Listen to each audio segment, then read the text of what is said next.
بسم الله الرحمن الرحيم. ألهاكم التكاثر حتى زرتم المقابر كلا سوف تعلمون ثم كلا سوف تعلمون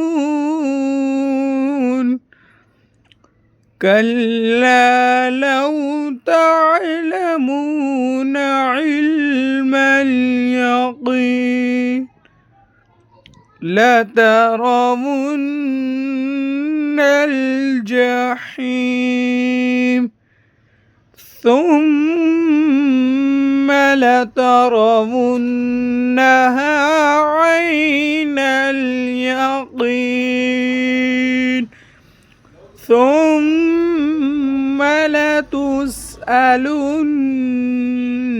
يومئذ عن النعيم. آمنت بالله صدق الله العظيم.